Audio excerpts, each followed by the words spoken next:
All right, how are we doing today? Good. All right. Well, today should be a short lecture, but since we have a little bit of extra time, I want to make sure that we're up to date on where we stand. So let's go ahead and take a look at the schedule. So as everybody should know by now, if you don't know, then apparently I haven't been shouting it enough. Your Excel assignment is due this week on Friday at the beginning of class time. So if you have not started by now, well, if I'm going to say it again on Wednesday, Wednesday will kind of be the last absolute point, but you need to get that started and get that moving. At the very least, make sure your company data is available. I sent out an email over the weekend saying that to make sure your company data is. Ironically enough, Procter & Gamble and Johnson & Johnson are back up. So so Morningstar has this feature, and I've never been able to figure out the timing of it, but a few times a year, some of the company information will go down. I think they're just updating data that goes into there, but they take everything down. And so it's really been inconvenient a couple times that it's happened. But anyway, I think that we got everybody set up.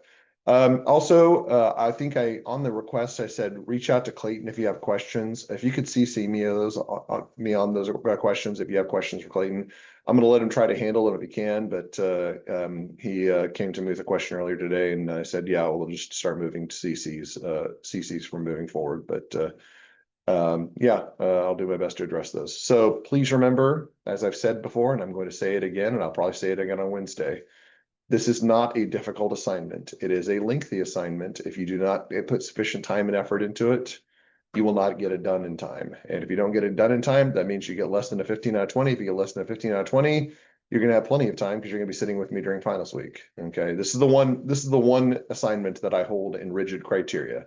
If you score a 14 out of 20, that means you are automatically taking it finals. I mean, I'm pretty loose on my standards as long as you just follow my instructions. To that end, please make sure you review the instructions multiple times before you complete the assignment. There are some things that people have just overlooked. Like I have a very big insistence on formulas. I have a very big insistence on presentation. Things like that count for like half the grade of the assignment. If you do follow the assignment and then hand in sloppy work, you'll probably get out of 10 out of 20. This should be a professional looking presentation spreadsheet, something that you would go to an audit partner with and say, here's the work that I've done.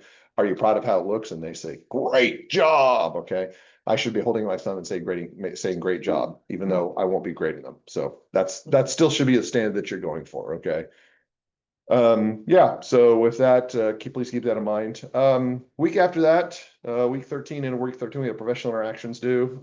We had our event on Wednesday for the TrueBiz Forum. There was one earlier today in the that took place over in the entrepreneurship lab. If you still have not had a professional interaction, first of all, start thinking about that because the events are not going to, there's not going to be a whole lot more of them coming up. There is one on Wednesday. We have our executive residence. It will be over in, I believe, Violet Hall 1000, 4 to 5 p.m. But if you've already taken care of your event, great. If you've not, get that out of the way. I'm going to tell this as politely as I can. And the reason why I'm telling you this is because this has happened in the past. Do not contact me next Thursday evening at 8 p.m. and say, I haven't done my professional interaction yet. Do you have any suggestions? I will have a one-word response for you and it will not be a positive response. Okay. It'll just be no. I'll probably be a little bit more blunt or less blunt. I'll probably say, well, I've been announcing this for the entire semester. You probably should have taken advantage of this before the day before it's due. Yes. What's that? One or two professional. Just one for this class. Yeah. And did meet the firm count for it?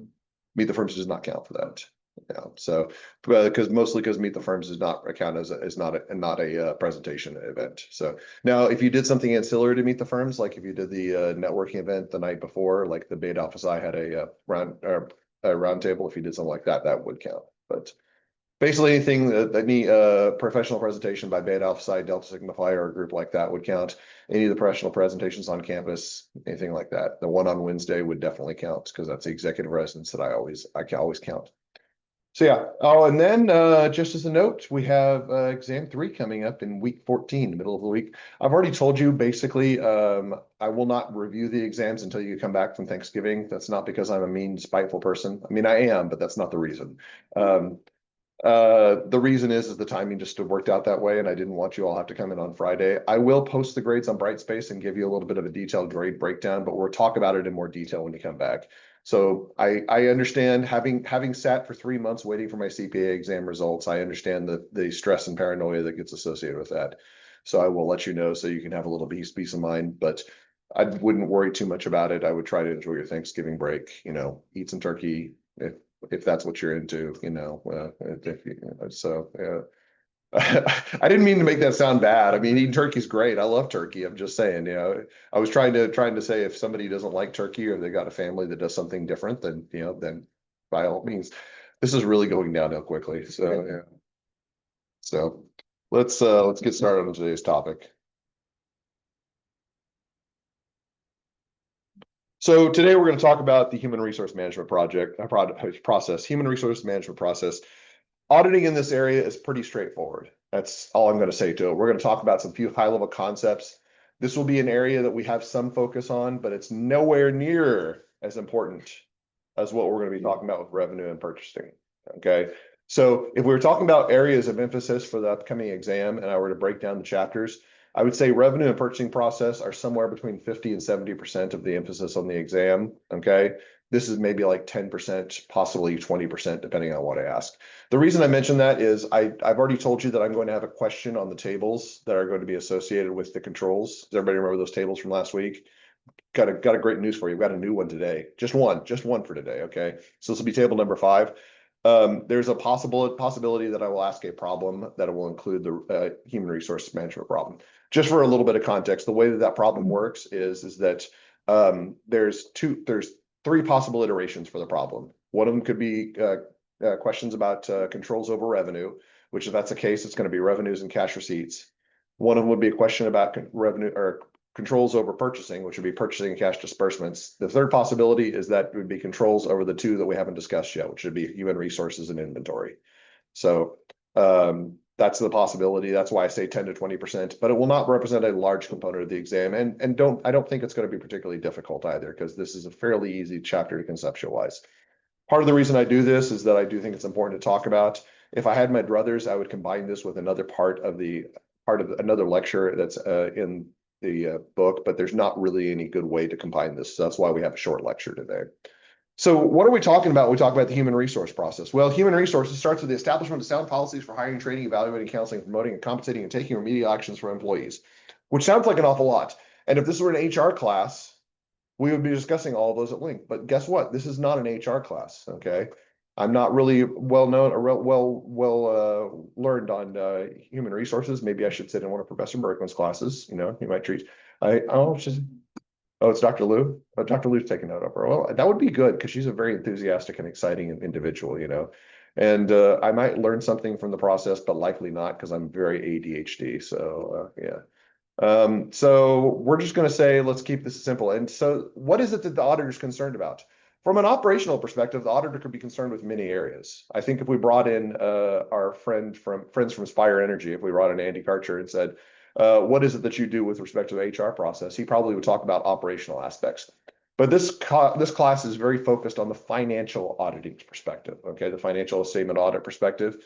And it boils down to basically 2 areas, okay? And those are going to be contained within the areas of payroll transactions. So once an individual has been hired as an employee, the main transaction that affects the financial statement accounts is a payroll transaction. Now, I don't know, I think it's becoming increasingly commonplace that people your age are having jobs. At least I'm assuming most of the people in this room have had a job at some point, which means that you received a paycheck. So you probably have some understanding of that. If not, then you probably had some classes that have talked about this. The reason I mention that is if you go back like 30 years, there was really, really common that students did not have jobs until after they graduate, even part-time jobs. Many students had the entire focus. But I'm assuming that most people in this room have had some sort of employment experience where they've seen paychecks. And if not, you kind of seen some examples of paycheck. So what are some things that you would see in a typical paycheck? What would you see in a typical payroll transaction? Well, the first one is pretty basic and straightforward, and this is the one we're going to focus our attention on. Payments to employees for services rendered. You go to work for an organization, you do the work that they tell you to do, and they pay you for that work. That's pretty straightforward. And I think that's probably the crux of all human history. It's like when somebody hires another, they say, all right, I will give you money, but you have to do what I tell you. All right. And so that's kind of the emphasis. That is what our expectation is in this day and age.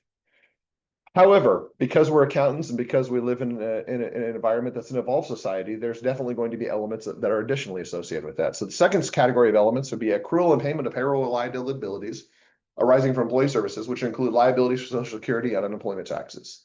So if you go and look at a paycheck, and I'm not going to show you my paycheck, okay, that would be a good visual example. But then you kind of say, well, yeah, Dr. Barnes is not putting nearly enough away for retirement, and that's a true statement. Okay, that is a true statement. I probably should be putting away a lot more given how late I started.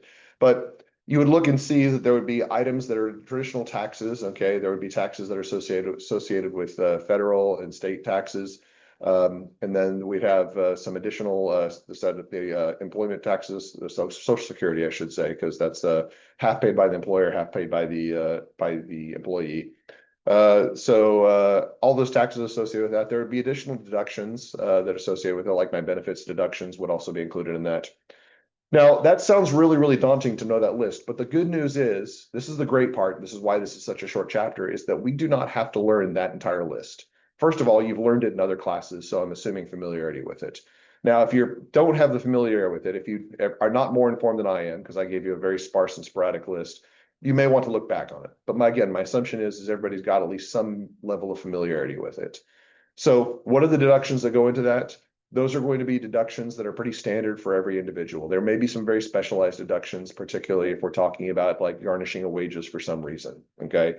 Largely, we're speaking, we don't have to worry ourselves about that. The process of auditing these procedures or these areas are going to be similar regardless of the procedural area. So what we're going to do is we're going to start here. We're going to talk about how do we audit payments to employees for services rendered. And at the very end of the chapter, I'm going to say, okay, how do we audit the rest? And the answer is going to be exactly the same as we audited everything beforehand, okay? So we're going to learn one form of payroll auditing that we're going to use for every single scenario, which again, as Einstein said, everything should be made as simple as possible, if not simpler. So yeah, think about that for a second. All right. So what are some things that go into the payroll transaction? So for the payroll transaction themselves, we got cash, okay? Various payroll-related liabilities and expense accounts. Those are pretty obvious. For accrued payroll liability transactions, cash also associated with that, and there's various accruals that go into the accruals themselves. Also, you'll notice up there that payroll transactions, we got some really, really strange ones that kind of so direct and indirect labor expense accounts, that's not, I guess, all that strange, okay? Because we would assume that there would be some sort of expense associated with hiring individuals. But what about inventory? Why is inventory listed up there? Is it because sometimes an organization basically says, well, I don't have the money to pay you today, so why don't you just take something home with you off the floor? I kind of did that when I worked in a donut shop. This is like kind of saying, okay, as part of my wages, I'm going to take a sausage roll and a chocolate glazed donut home. Yeah, I gained a lot of weight when I did that, by the way. Yeah, yeah. Actually, that wasn't part of my compensation. They just basically said if they had anything left over at the end of the day, we could take it home with us, which I might have cooked a little bit extra. Yeah, might have cooked a little bit extra. All right. Have I told you guys my stories about being a donut chef? Yeah, it's a bad idea. Don't do it. Don't do that. Okay. You guys are way too bright and way too talented to squander my year and a half working in a donut shop. Yeah. But anyway, that's a completely different story, which I'll share with you if you ever come to office hours. All right. So what about inventory? Why is inventory up there? We obviously don't make payments in inventory. That would be silly. And that would be something that we as auditors look at and say, all right, you're paying your employees in inventory. No, that's not going to work. That's not a negotiated transfer. Is it possible that costs of employment could be capitalized in inventory? Yeah. Remember back in your cost accounting classes, whenever you have direct labor expenses? No, you don't remember cost accounting. Shame. I'm gonna go tell Dr. Otero right now. All right. So yeah, your cost accounting classes, you actually capitalize the cost into inventory. So the good news is we've got a separate process for auditing inventory, so we don't need to worry too much about that, but we would want to understand that what the capitalization process is if we've got service operations that get recognized as costs of inventory. So that's just kind of the reflection up there. As far as documents go, these documents are all pretty straightforward. These will be what you would identify in an HR system. Our main focus is basically going to be the payroll check, and that's going to be our primary source document that we will trace back and vouch forward to, or vouch back and trace forward. I got those mixed up. See, yeah, even I can do it. Trace forward and vouch back to other source documents, depending on what it is that we're looking at. All right. So next thing I want to look at is the functional area of the human resource process. And we've talked about this already. The whole goal of this is to identify which of these isolate into segregation of duties. Now, the first thing I want to tell you is that same caveat that I told you last week. These do not necessarily cleanly fall in these categories in the real world. You may have some overlap, and that's fine.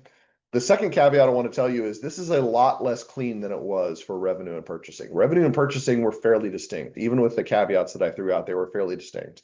So we may look at some and say, this is not a clean adjustment, a clean isolation, but it's the best that we can come up with. And I do think this is valuable because I do think understanding segregation of duties is extremely relevant with respect to control systems in all of these areas.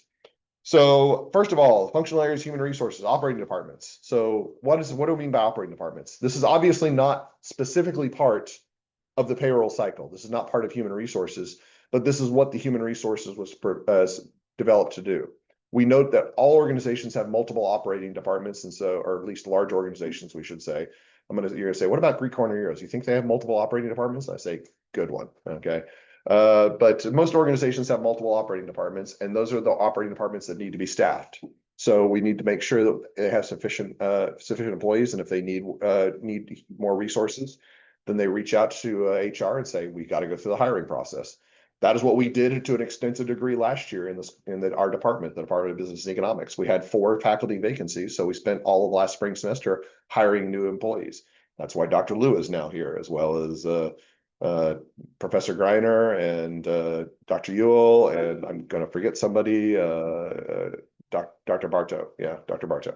So yeah, we went through the hiring process because we identified the needs, and they were very, very explicit.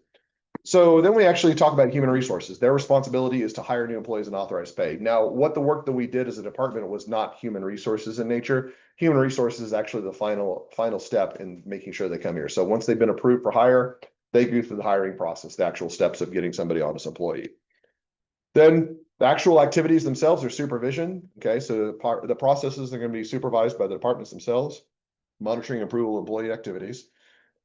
And then there's going to be a timekeeping process. Now, this is kind of a unique one where my analogy doesn't hold up if we're talking about Truman State, simply because we don't actually track time as salaried faculty members.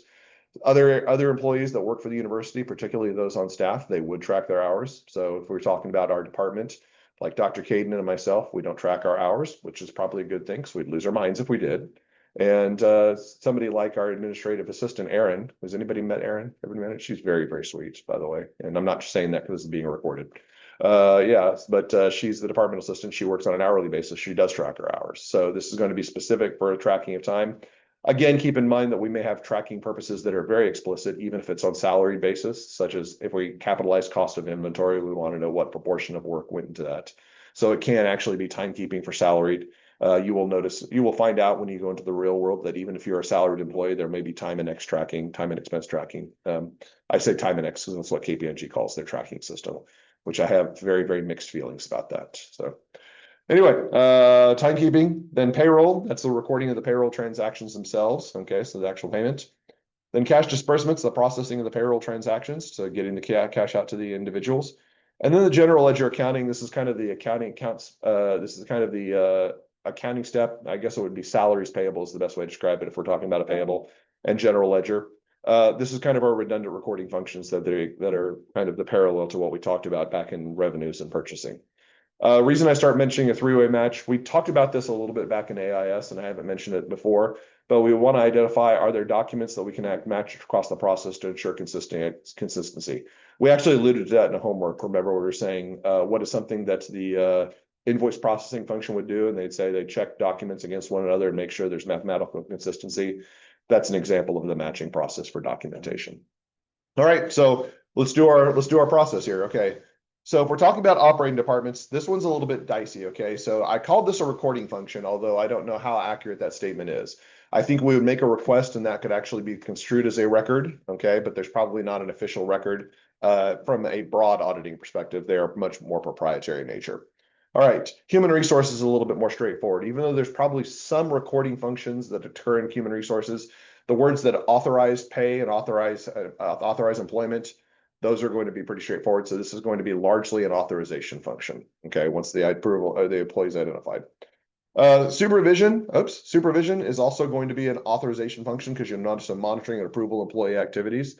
It's important to note that these are separate authorization functions. The human resources is authorization of the employee itself and the hiring and the management of their pay, whereas supervision is management of their activities on a day-to-day basis. So it's going to be more occurring at the departmental level. Timekeeping, processing employee activities is pretty straightforward. That's recording. Okay. Payroll, recording the payroll transactions, that's also recording. Okay. But again, this is going to occur at separate levels. If we're talking about timekeeping, this is going to be at the departmental level that occurs. We're talking about payroll transactions, that's the organizational level, the company level. Cash disbursements, this is our loan custody function because cash is an asset. So whoever has control of that asset has the custody of it. And then general ledger accounting is kind of our redundant recording functions that we talked about before. All right. Now, this is wholly less unsatisfying than the other ones. The other ones made a lot more sense, but we see recording and authorization functions sitting right next to each other in the sequence, which is a little bit difficult. I do think that the separation of responsibilities is really important, and prominently in most organizations, those are going to be separate individuals. Like the person who's supervising employee activities at the departmental level will not be responsible for HR at the organizational level, which is why we have to make that distinction here. All right, moving forward. Or should the auditor consider part of the inherent risk assessment of the human resource process? So we talked about already what is probably our primary inherent risk consideration of any organization, and that's going to be the industry and its environment and operating conditions. So that's kind of the same thing we talk about here is what the economic conditions are. So one prominent one is going to be minimum wage laws, especially if we're talking about unskilled workplaces. So I know that I talk about the pandemic and everybody is like, Dr. Barnes, we weren't here when the pandemic was occurring, but it's a practical example. So very interesting thing occurred right during that time period in Kirksville, Missouri. So a lot of restaurants went on a hiring spree trying to get people to come in. And does anybody know what they did as a result of that? Because they couldn't get people to come in for their normal wages because they were paying like $8 or $9 an hour. And everybody's like saying, it's a pandemic. You have a high demand for employees, but we're not a lot of supply of people work here. What happens when demand exceeds supply? Dollars go up, the amounts go up. Yeah. So they had to actually increase payments, and I don't know how consistent that is nowadays, but I know that the Burger King that's north of town was hiring at $15 an hour during the pandemic. Okay. So yeah, and interesting story. There was a restaurant. I'm not going to mention their names, but they might have a ringing sound in their name. Okay, but a place that says they have Mexican food, but it's not really Mexican food. Okay, yeah, you guys know what I'm talking about. Yeah, they actually refused to increase employee pay, and there was a lot of complaints at the time that people would go into the drive-thru and have 1 or 2 hour waits, simply because they couldn't get anybody to come in and work because they weren't willing to increase their wages. So that's kind of the hazards we talk about. So wages can be wages can have a great impact on what is going to be going on with human resources in an organization. Also, supply of skilled workers. This is going to be more important in a skilled workforce. Do you have enough people that can actually do the job? So this is very, very relevant if we're talking about Truman State as a practical example. If I leave this job right now, there is not a whole lot of people who can fill my job closely. At least I like to think that. To be honest, if you got an AI and just basically said, put a whole bunch of accounting memes up and put them into a slideshow, that's probably a suitable replacement for me. Okay. But yeah, it's more true than not. Yeah. So yeah, but skilled workers at a basic level, for somebody who actually does their job well, like Dr. Caden, skilled workers would be difficult to replace. So rate of employee turnover is also a big one. If you have high employee turnover in a workplace, then that's something that's going to affect the operations of the environment. So yeah, there's a lot of jokes that we made about accounting firms in this, but I'd say more unskilled workplaces are subject to this. Labor contracts, certainly if we're talking about hiring and even termination of or individuals, those are both going to be affected. Especially for governmental agencies, whether this is at the federal, state, or local level, termination may not be as straightforward as saying you're not doing a good job, you're fired. There may be contracts that go in for performance that have to be met. I also follow that contract too. I have this thing called tenure, which means I can get away with a lot more than I used to be able to. Okay, so yeah, it's good news is that unless I do something outrageous, which I frequently do, I won't lose my job. All right, organized labor and unions, something that's organization. So these relate a lot to the economic conditions because they usually negotiate for better operating conditions for lower level employees. And then governmental regulation plays a part in this as well, especially for highly regulated industries. Okay, so moving on to control risk assessment. So I've already cautioned you of this, but I didn't want you to get your hopes up. We're still on a reliance strategy. All right. Why? Because there's probably a lot more payroll transactions in an organization than there are controls surrounding those. So we're still going to test the controls.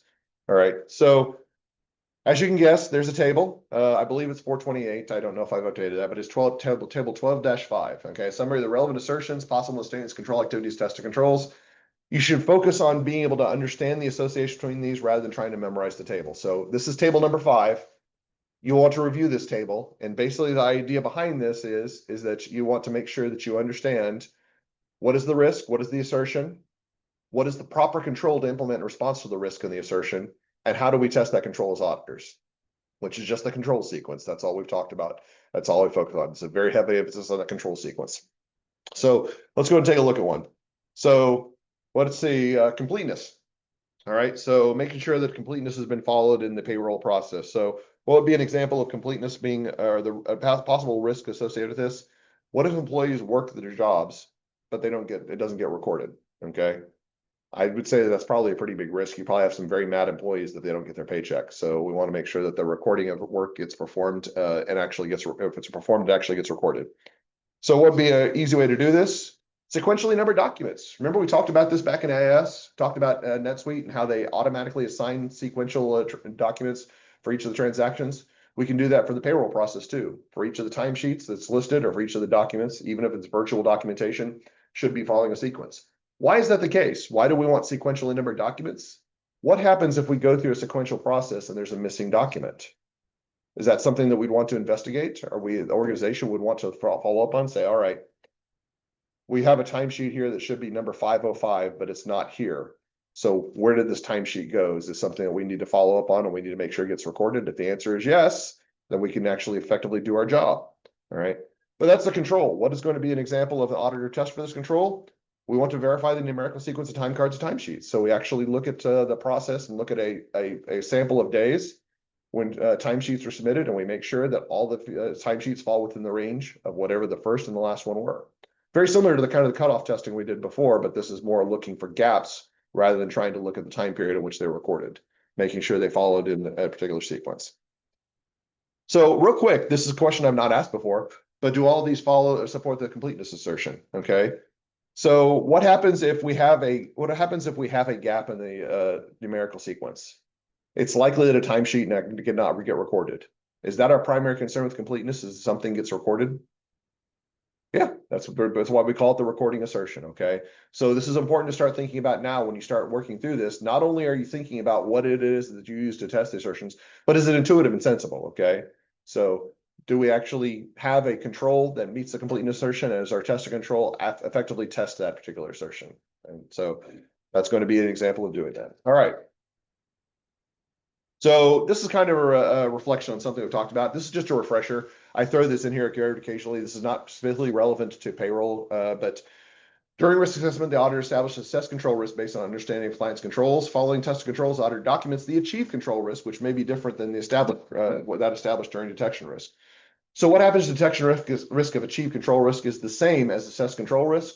The answer is that we don't have to change our plan for substantive testing, okay? Because remember, we walk through a sequence, okay? We do our engagement acceptance or continuation.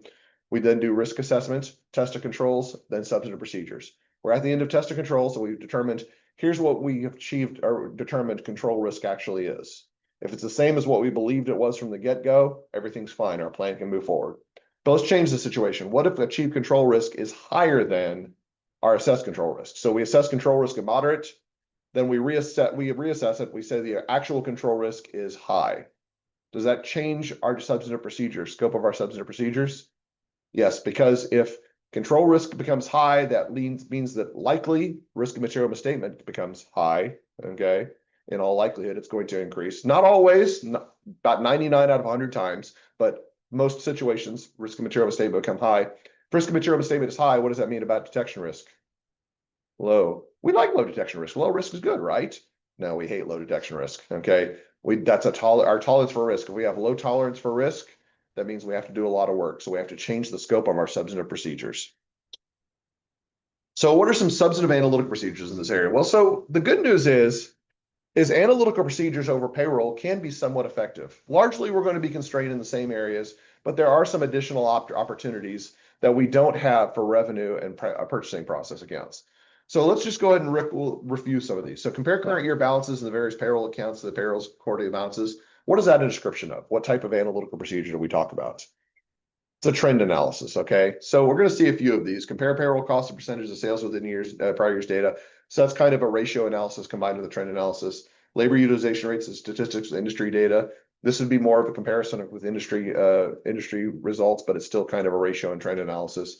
Budget payroll sales expenses with actual payroll expenses. Dr.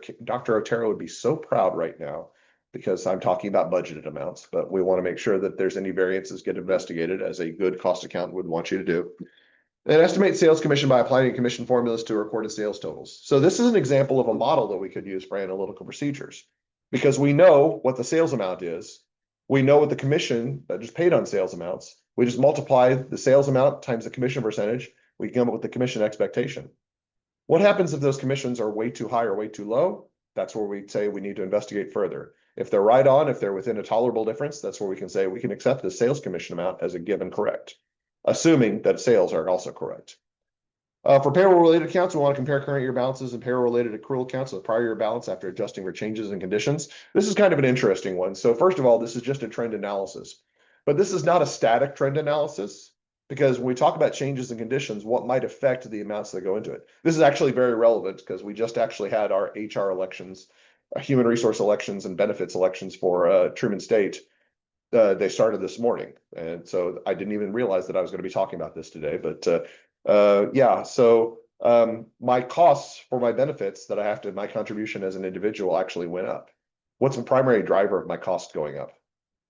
The economic conditions, but can we pinpoint some ones that are pretty consistent over time? So it starts with an I. Inflation, yeah, inflation is going to affect economic environment conditions. It's going to increase costs over time. So even though comparing amounts over time could be beneficial, we would normally normally expect to see, especially something that has an external environment operator, we'd expect to see increases over time. So if my costs increase by 3% pretty much consistently over time, I would say, well, that seems to be inflation that's driving that. But what happens if my costs increase by 15% in 1 year? That's where the auditor would step in and say, all right, was there some sort of a real economic situation that caused this drive up in costs? If so, did you investigate looking for another provider? Which, interestingly enough, that's what Truman State did. We're going to a new provider here in 2026. Stuff that you never needed to know about the faculty and staff that I'm sharing with you all right now. This is the joy of being a employee at Truman State University. Y'all should join me. All right. So after of course you've done your stuff in the stints in the real world. That's what I'm saying. Okay, obviously. And then test reasonableness of account balances. That's pretty much straightforward. All right. So to wrap up, let's go ahead and talk really quickly about some substantive procedures. So I kind of follow a pattern over the next few chapters where I'm going to talk a little bit about some audit procedures, and I want you to identify assertions tested. Now, this is not perfect. I really need to fix cleaning up some of this because some of it's a little bit sloppy, but I think this one's a pretty good example of this. Okay, so examine a sample of payroll checks for proper classification into expense accounts. Boy, that's a difficult one. What do you guys think? What would that be? What assertion could we be talking about possibly here? Classification, what gave it away? So the use of the word classification, I could have said categorization, but I think you all would have seen through that. All right, compare a sample of timesheets to before and after period into an appropriate payroll report.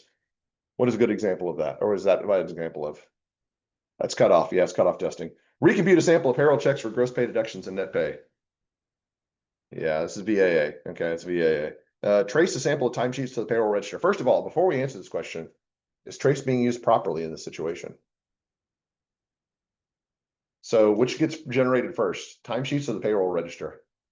Timesheets, because they make up the payroll register. Okay, so we're going from source document to what's in the system. So we're moving bottom to top, which that's the letter T, moving upwards.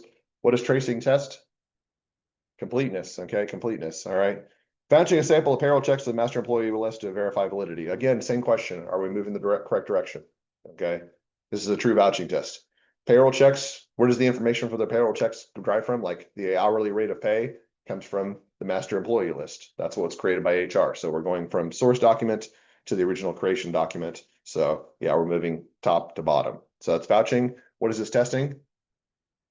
Existence. Does that make sense also? Because if it's testing existence occurrence, what might be a reason that existence occurrence might be violated in a payroll check?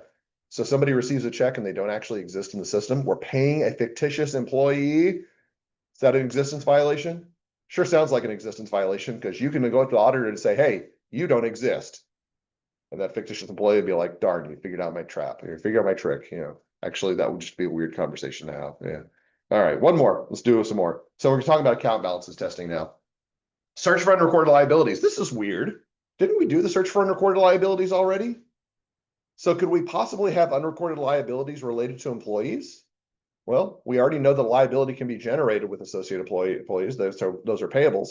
So salaries payable or wages payable, whatever you want to call those. Okay. Could it be possible that an organization could pay more to an employee than they actually say they owe? Yeah. So we'd say, why are you paying this employee more than you owe? They're just like vendors. Okay. So could we do a search for unrecorded liabilities here? Certainly. Okay. Just be a different party that we're looking at. Okay. By the way, you're not going to replicate the search for unrecorded liabilities. It's primarily a purchasing function, but it could be used here. But what did we test? What was our primary assertion in the search for unrecorded liabilities? Completeness. Very good. Vouch selected amounts from accounts schedules for accruals to supporting documents. Okay. Vouch used correctly here? It is. So it's existence occurrence. Yes. Obtain account analysis schedule for accrued payroll liabilities, foot schedules and accrued payroll liabilities and compare the amounts to supporting taxes such as payroll tax returns. Okay, so when I use the word foot, I know we've seen that a few times already. What does footing mean? It means you kick something. Okay, you're really angry with it, so you kick it. No. So yeah, it's just adding things together. So when we talk about the word footing, when you see the word footing, it's usually something that's vertical math. Okay.